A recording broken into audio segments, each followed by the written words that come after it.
I've just got English in me mostly. It's relatively dull cuisine. Well, my mother was English, and that's where I was born. In fact, in England. You were born in England. So was I. Where are you from? Canterbury, Kent. Lovely. Down south. I'm from Nottingham, so just on the way up north. But okay. How long you been? When did you move to Australia? Well, I came out here when I was about 13. So lost all affectation of a pom over the years. So I'm dinky die now. Absolutely. Well, that's nothing wrong with that. Not ashamed of my British ancestry at all. Proud of that. Yeah, absolutely. I'm a big fan of it too. I'm just going to quickly change except when it comes to cricket. Good. Well, the beauty of that is that we are able to say, oh yeah, I was going for Australia or I was going for England, see how it goes and then brag either way. No, but I stay loyal. I stay loyal to Australia. Good for you, man. I arrived in Australia when I was about 12, and my first day of high school was the day after England beat Australia in the Rugby World Cup final in 2003. Oh, yeah. And so here's this English kid rocking up the day after a controversial win. And that was my way of making my mark on the school. But we're live everywhere now, mate. We're recording. Okay. And very excited. This is my fifth podcast of the week, actually. So I'm getting smashed with bookings this week. So hopefully I'll still get some left in me, man. So welcome back to the Coaches to the Moon podcast, ladies and gentlemen. Fifth podcast for the week. I'm here today with Patrick Boucousis or Boucousis. He's a sales coach up from Brisbane in Queensland there. And he's got well over 20 years experience of running businesses, coaching sales teams, building sales teams, and is now coaching sales online as the sales natural. Patrick, thank you for being here. Thanks, Alex. It's a pleasure. It is. It's a lot of fun. I love the variety of people we get to meet through this podcasting thing that's just arrived in our lives over the past few years. It's fantastic. Yeah. I don't know if you're trying to flatter me there with just the 20 years, but actually I've a few more than 20 years. I said well over because I wasn't sure where. That's right. That's all right. Yeah, that's very gracious of you. Thank you. It's blurring. What's the truth? How many years has it been? Well, probably more like 40, 45. Yeah. Goodness gracious me. There you go. Yeah. Well, still well over 20. Still well over 20. Well, you've done a lot of B2B sales. You started in lots of bigger businesses. I'd love to just kick this off with something fun. What can you tell us about the biggest deal you ever closed? $60 million. Enterprise system to whole of government electricity commission. I wasn't, in fact, the principal. I was a sort of a subcontractor to the principal, but I formulated the sales strategy, and I actually won the business for them. So yeah, that would be the biggest, I think. Wow! And how does that feel landing it, like getting a phone call or the email saying, "Yeah, we've signed the dotted line on $60 million"? It was great, but frankly, we knew we were going to win it, and that's the point. That's the point, right? You engage in sales that you're going to win. And so we strategized to win it. It was a full 12-month sort of campaign. But frankly, in my first discussion with him in the first 2 hours, I said, we're going to win this. That sounds arrogant, but really when you know what you're looking for in terms of the ideal opportunity and what your capability is and the status of your competitors, then that's what you operate from, right? And so from there on, you just continue to prove it to yourself and do the things that are necessary to win. That's great. That's very exciting. And go in for deals that you're going to win is a very cool way of looking at it. You don't go into them knowing that, but I mean, the first thing is to qualify the opportunity in terms of, can I be of value to this organization? And then more importantly, it's about the people. And I guess I was fortunate with that first in discussion. I got a good insight into the people, the mentality. And what I picked up on was that in 12 months of looking, they hadn't really seen anything. Other vendors had been in there for 12 months and whatever, and I could just tell they hadn't really gotten across the line. They still hadn't seen what they wanted. And I thought, okay, I think I've got an opportunity. And we had a similar client in the UK. the national grid, actually, in the UK. There was a solution there that we'd implement. I think this will fit these guys. And flew a guy out from the UK and had a meeting with them. And on the basis of how that meeting went, I thought, yeah. In the bag. They were enthusiastic. We just had to do everything. It was ours to lose then, I think. Yes. Yeah. Are you more of a fan of big, long sales campaigns with lots of moving parts, or do you still like a handshake deal, just you and one person on the phone?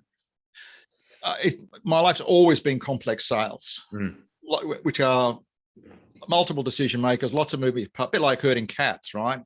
All motivated separately, all with different perceptions of value. That's how I've always operated, and that's what I most enjoy. Yeah, absolutely. Right. Yeah. And not necessarily the fact that it's long. You obviously would like a shorter sales cycle, and you try to have a shorter sales cycle as possible. It just so happens that practically it can take a long time to make some of those sorts of decisions they need to make, and plenty of opportunity for you to slip up, of course.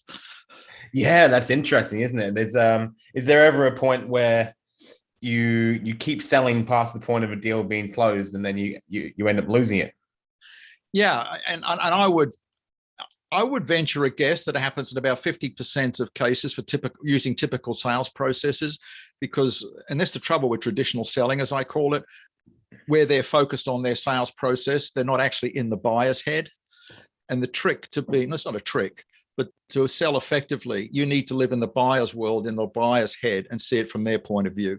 And if you do that, then you'll exit when you know you can't win it a long time before a lot of others stay in. Where more traditional sellers are sort of focused on, I must sell this, and they keep trying to find ways to convince the buyer, when it's a case of, look, they're not going to buy from you, and you need to know that and get out. So part of the trick of selling is to know how to qualify what you can win. Yeah, so that's kind of the basis of your same page selling method, right? Your signature system. Are we on the same page with this person? Can I get a deal out of them? Yeah. And at the first engagement, yes, it's a case of, can I get onto the same page as this person? And if you can't get onto the same page, there's not a meeting of the minds, then that's a good reason to get out. Because really selling is about people. It's not about products and services. So I think the big challenge for salespeople is they tend to think their product or service is a really good fit. And so that's what makes them stay there. When in fact, it doesn't really matter how good the fit is. What matters is how good you are as a fit for the buyer.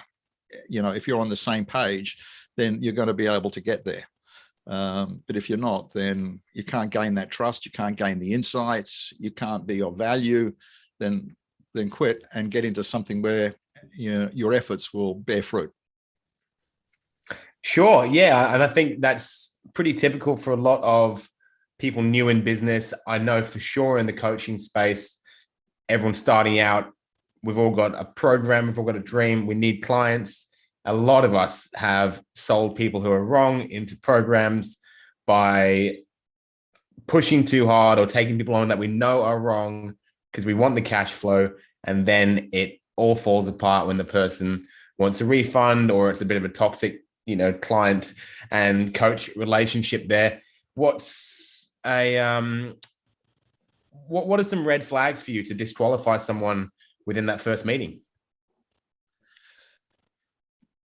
Well, I guess that where my conversation starts with them is to understand what their end game is, what their destination is. You remember in the days of paper maps, that's a while ago, the street directory, when you were figuring out where you wanted to go, what you did first was you looked at the destination, right? And then you worked your way back to where you were.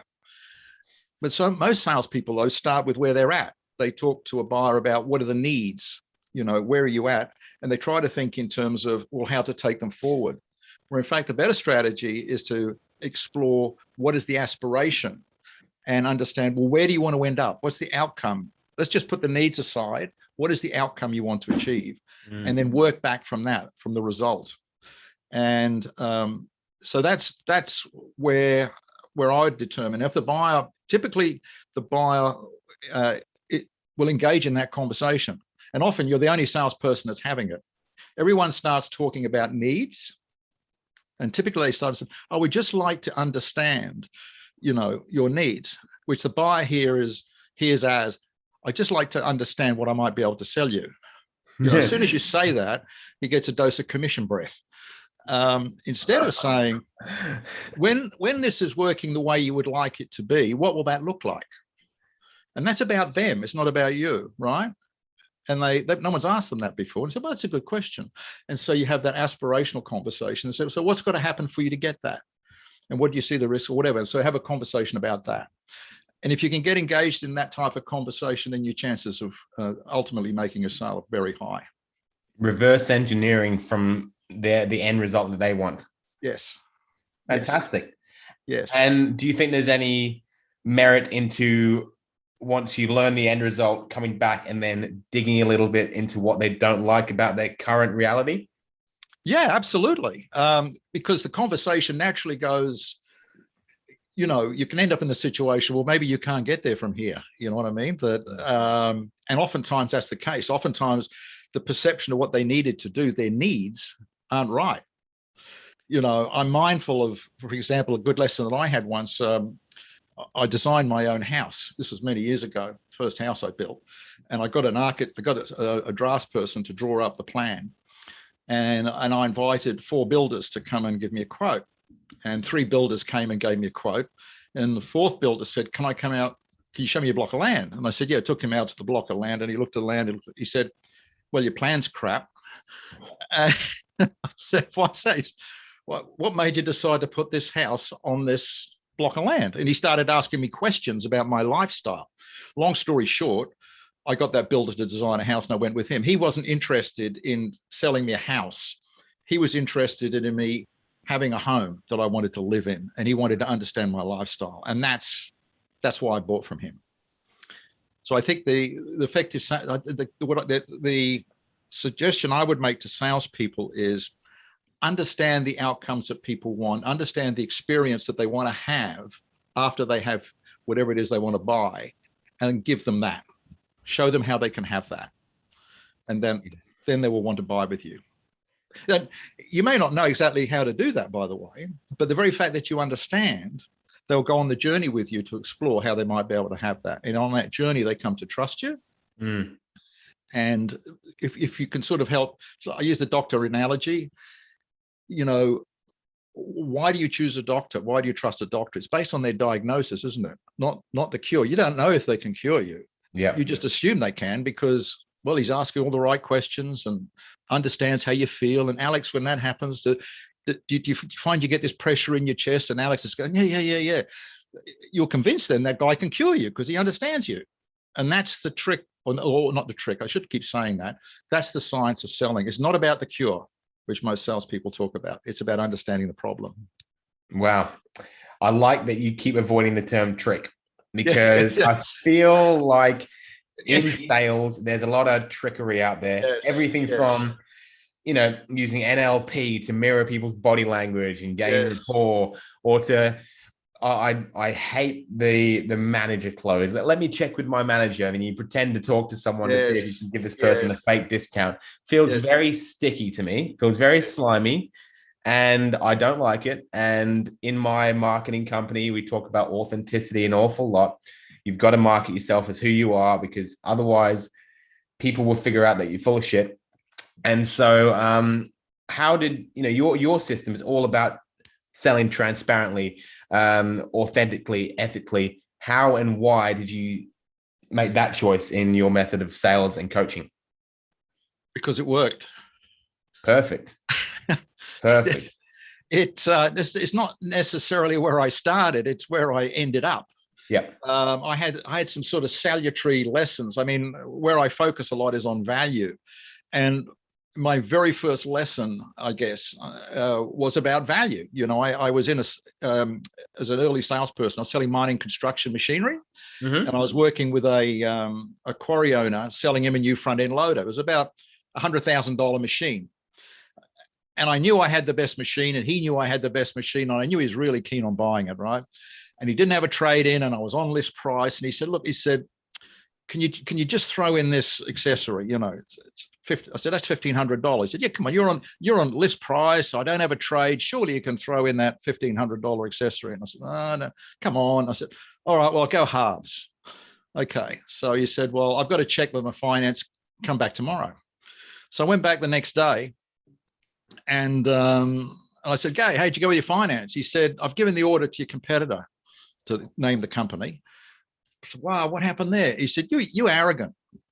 He said, you were on list price, all I asked was a $1,500 gimme and you wouldn't give me that. And he said, you needed to be learned, you need to be taught a lesson. And he bought a machine he knew that was patently not as good. And Wow. what was the lesson I learned? Well, value is whatever he believes it to be. And to him, it was his manhood. And I dissed him. Wow. And that was why. It wasn't to do with the value of my product, it was just that I dissed him. I you know what I mean? So, and I go, wow. And so that's the point at which I understood that value is whatever the buyer thinks it is. It's not what I think it is. It's what the buyer thinks it is. And that's the whole key, I think, to selling, is to understand buyer perceptions of value and then become the source of that value. That's a huge quote there. Massive quote, Patrick. And I guess that you said you were quite young when you had that experience. And I guess that was a bit of a young man feeling like you're a bit of a hot shot selling this big equipment. And then, you got a more experienced, older guy and hates being talked down to by a little shit like you. Absolutely. I've been that guy plenty of times. Absolutely. And so obviously a lot of sales experience comes with life experience. Do you think that you can still apply these techniques in your, early 20s and be a hotshot salesperson authentically? I don't think that works. I mean, the gift of the gab and all. And by the way, when I started it was easier because that was pre-internet, and buyers were therefore dependent on salespeople for information. Yeah. The internet changed all of that. So what happened was that the buyers could now have got a ubiquitous source of information. So they don't need walking catalogs. They don't need salespeople that sort of spray them with product information. What they need is someone that can help them think. And here's really what they need. They don't need answers so much as any amount of information. What they need to know is, what questions do I need to ask? What do I need to ask to make sure I solve this problem? And so again, with coaches, it's a case of, well, what is it you need to learn? What is it you need to know to be more effective? It's more about the questions you ask than the answers that you provide. You help them, empower them to think through their problem and arrive at a solution. I'm going to be sitting here silently after a lot of your little sound bites there, just to absorb them, because they're so good, man. This is and very, very different to the way I've learned to quote close in the past. Well, here's an example. As I said, most sales exercises start with a needs discovery, So here's a very simple example of the difference between needs discovery and value discovery. Okay, so you walk into the store and, so what are you looking for in a mobile phone? That's a needs discovery question, right? Mm-hmm. If you walk into the store and I say, Alex, imagine you've got this new phone. Tell me about the experience of using it. What are you going to be able to do that you can't do now? That's a value discovery question. I would get a completely different answer to that than I will to that needs discovery. The value discovery, we're going to have a conversation. You're probably going to say, oh, I'm not really sure. And say, well, I mean, phone calls, SMSs, how do you use your phone? Tell me about that. And we'd have a conversation, right? And then we would engage. You would feel more comfortable with me because I'm not trying to sell you something. As soon as you say, oh, I want this, and I would say, oh, you need that. No, none of that. I would just help you make your own decision. Yes. Yeah. And I think the power to sit back and let someone sell themselves is a confidence thing that you get later on in life, and not an easy one to say, ball's in your court now, figure it out, because we hate to let people leave the store or hang up the phone but I mean, anyone that's got teenage kids knows that, telling them what they need, how does that work? I wouldn't know yet. My kids are 18 months old, but they don't listen to a freaking word I say. Reflect on when you were a teenager, which wasn't that long ago. So longer ago than for me, at least. I mean, point is that they have to make the decision for their reasons, don't they? Yes. And so really working with teenage kids, it's a case of helping them come up with the idea. And similarly with buyers. It's not a case of them accepting your idea. It's a case of helping them come up with their idea. Yes. I love that. And in terms of when people do give you lines like, oh, let me think about it, let me shop around, that sort of thing. We all know fortunes in follow-up, or at least maybe I believe that. Maybe you believe something different. But in your opinion, is there a point where you turn from, being a good customer service and following them up because you believe it's going to help, to when you turn into a pest and you're just harassing someone? How do you, how do you notice the line from when follow-up is too much? Okay. I actually think that's reasonably simple. In every engagement, you need to be of value to the buyer. The traditional sales model is we contact people because of what we need to know ourselves. So we ring them because I need to know what you need, and I'm following you up because I need to make a sale. It's all about us. Instead, you need to ask, before you pick the phone up, what value is this person going to get out of me calling them right now? What's going to make them say when they hang up, gee, I'm really glad that Patrick called. That was a good conversation. Or, that's how you want them to feel when you walk out. And I ask salespeople to do that. When you walk out of the room, do you ever think about that? I recall an example where I was demonstrating a software product, and I hadn't prepared myself all that well, to an organization in Singapore, and we were doing it remotely, and they had a conference phone in the middle of their table with the team gathered around, and I was doing the presentation. We're sharing a screen, and I went through it. They're asking questions, and thank you, Pat. I thought it went reasonably well, and finished the call, but we didn't hang up the voice. The voice was on a separate thing, so I was able to hear what they said after the call. And the first thing they said was, well, he wasn't a very good salesman, was he? Which made me think, I wonder how often when you walk out of the door, having had a conversation or the buyer hangs up the phone, they say that. I would suggest it happens a lot, right? You just don't know. They don't mark your card. So I guess what it is, you don't want them to say that. You want them when they hang up saying, well, that was a good half hour, or we really enjoyed that. And so that's, before you go in, have that sense. So if you're going to follow them up, they said, firstly, if they say, look, I'm going to go and look around, then say, well, that's a great idea. That's what I do. That's a really good idea. Go around and have a look. Yeah. And if you don't mind, I might give you a call in a week's time or so, just see how you get on. I'd be interested to know what you've discovered. Yeah, no one's going to say no to that, are they? No, well, I'm not asking them. I don't want to know about other products you saw or the prices. I want to know, what have you learned more about solving your issue or your problem? I'd be really interested in that feedback. Was there anything I should know? Is anyone else doing that's a good idea? What have you seen that you like? Absolutely. And make sure every engagement gives them some value. Yes. That's huge. So that old, hey, Patrick, what do we need to do to get to, to do a deal today? How can we help to give you a deal today? That's not really valuable, is it? That's all about you. And that's a very good point, Alex. That's a really good point. You want to broadcast that also from the very first engagement. So the minute you get on the phone or in their email, that needs to be in the first sentence. So they know it's worth staying on the phone.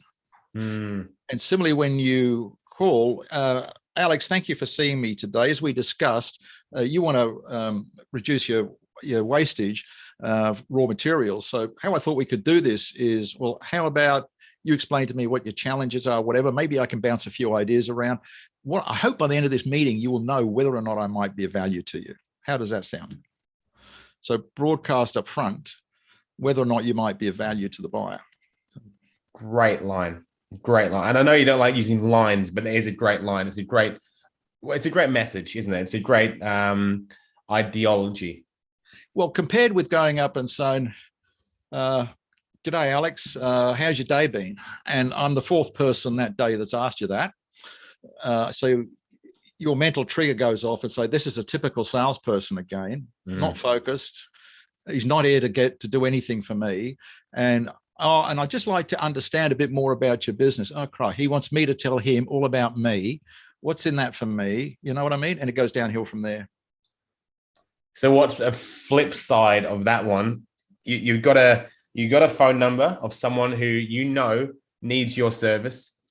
Because I would generally probably do that. Hey, John, I noticed you downloaded this. You must be in the coaching space, interested in growing that business. I'd love to know more about you and see if there's anything I can do to help. Right. How would you flip that one into a more valuable conversation starter? Yeah, I guess a couple of things. When we suggest I might be able to help, that's actually, there's a level of arrogance in that. People don't think of that, but the suggestion is that you think you can help, and you don't in fact know that at the moment, right? So it might be easier to say, yeah, I'm just curious to know, what is your interest? What are the issues that you're dealing with? Or what is it about that download that attracted your interest? That would be so, because given they downloaded something, that indicates there's an interest of something. So what was it that sparked your interest? And that gets the conversation going about them. Yeah. Super glad. I wrote a sales script for one of my team the other day, and I used that exact line. So I must be on the right track. What was it that sparked your interest? Yeah, well, the interesting thing, this is the irony of selling. We sellers spend half our time buying anyway, right? Yeah. We're all buyers. And the irony is that we treat people like we wouldn't want to be treated. In my courses, I often ask the question, would you buy from you? And people say, no. I say, well, why do you keep doing it then? Think like a buyer. If you want to catch fish, you go where the fish are. Think like a fish. So if you want to be a buyer, if you want to be a seller, think like a buyer. Don't be pushy. Don't be sleazy. Yeah. Love that. Well, that always helps. And no one likes being sold to, unless you know you're being sold to and you stay on the line for some reason because the salesperson's doing such a good job. Always happens with me with wine salespeople. They'll ring me and I'll know from the first second, but as soon as he says, hi, it's Barry. I'm like, hello, Barry. And then I've decided not to buy anything. And then by the end of every phone call, I've got a case on the way. He does great and never tries to sell me anything. This is all really, really great stuff, Patrick. Before we go, I just wanted to have another little chat because we speak to a lot of coaches on this podcast who sell super tangible results like fitness and finances, also intangible results like confidence and clarity and mindset and happiness. Now, you've said that an intangible benefit is not so much about the actual benefit, but the client's perception of it. Yeah. And I'd love to know what you mean by that and, how these coaches can start to sell more intangible benefits. Okay. The first thing to realize is value. Value, you can't create, add, propose, or sell value like a lot of people attempt to do. Value is received. It's in the eye of the beholder, right? You sell products or services, coaching, whatever. Whether or not the person receives value is their judgment, okay? So the first place to start is, what is their perception of value? What is value to them?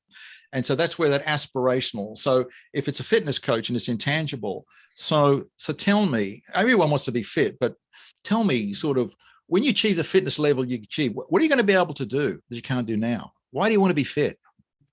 And it could be they want to run around with their kids, or I'm going on a skiing holiday, and the value is going to be screaming down the black slopes or whatever. Now, then you tap into that and understand that that's really what they want. They don't want to get fit. No one wants to get fit. That's hard yards. Or some people do, the muscle press. What you want to know is, why do they want to be fit? And like Simon Sinek said, right? Start with why. Why do you want to be fit? And then help them achieve that aspiration. Then all the way through the engagement, you're helping them get on that skiing trip, or you're helping to see that they're going to get out and run around with their kids, or do whatever it is, that the other reason that they wanted to be fit. Okay. Or stave off some sort of infection or illness. Does that make sense? Absolutely. Yeah. Asking why. And I was even taught to ask why a couple more times. Why is that important to you? Why is that important to you? Absolutely. And Absolutely. by number 4, you might have someone breaking down in your lap because, their dad left or whatever. And so that's like the 5 whys technique, which is a founder of Toyota came up with that idea, 5 whys. Typically, you don't need to You may need to go more or less, but he just notional number. Why is that? Why is that? To get to the bottom line. Exactly, Alex. But we typically, salespeople typically stop at the need. Oh, I can satisfy that, and proceed to try and pitch something. I tell the story.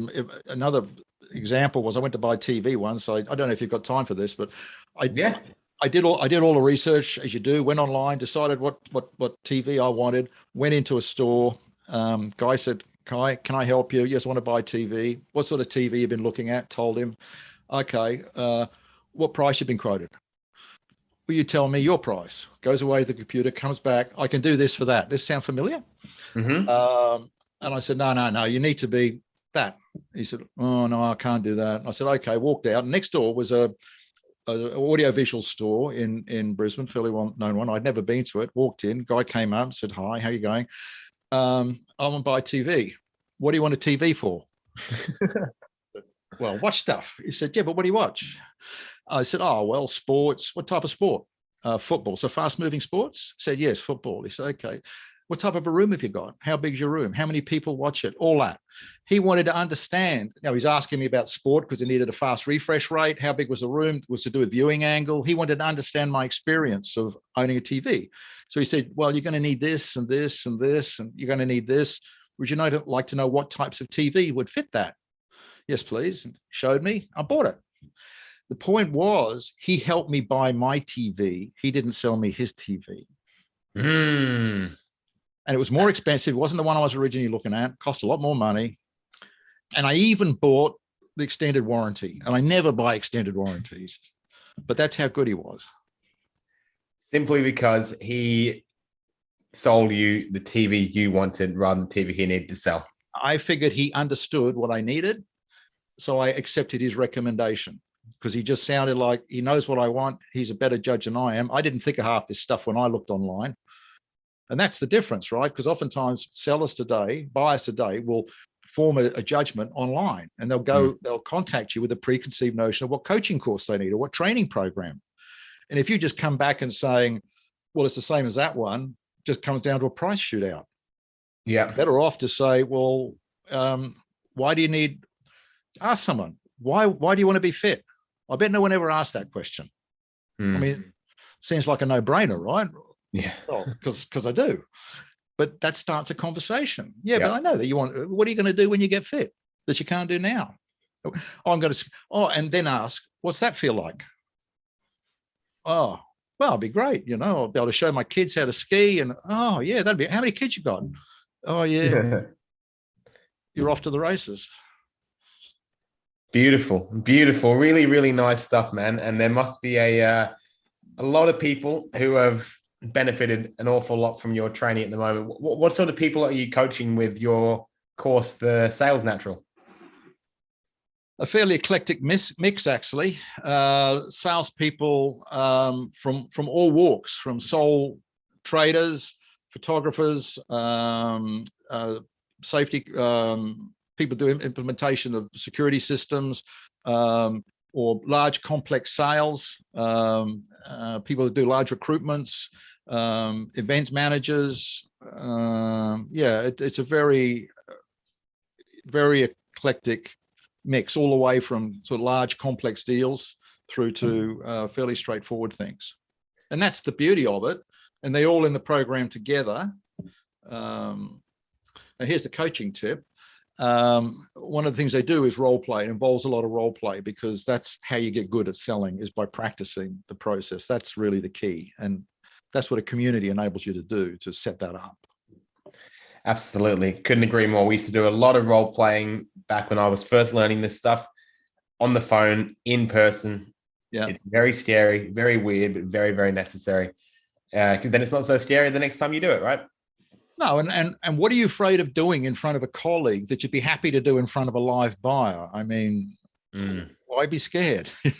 Yeah, I think there's something about pretending that makes people scared. I'm not sure what it is, but I've always felt more awkward testing something out in front of a role play rather than live.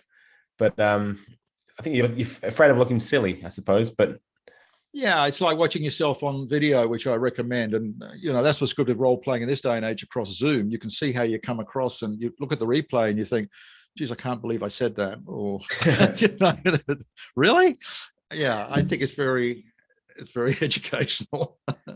Absolutely. And no one likes their own face on camera or their own voice on microphone, but No. it's the best we can do. It's what we've got. So, Patrick, mate, thank you so much. That was just 40 minutes just flew by because I was getting just value upon value from that, and exactly what I needed. Tangible, fantastic sales experience from someone with well over 20 years of experience in the business, mate. We'll plug out all your link. I know you're big on LinkedIn. We'll plug your LinkedIn on this. We'll get it. It's on LinkedIn live already. And we'll put your notes. If anyone wants to reach Patrick, you can find him on LinkedIn or the salesnatural.com.au, just .com. Just .com. Salesnatural.com. We'll put it all in the links, guys. Patrick, thank you so much for being here today, mate. Thank you. Thank you very much, Alex. Enjoyed it. Excellent. That's what we're here for. And anyone listening or watching live, thank you so much. We'll catch you next week with another episode of Coaches to the Moon. Much love and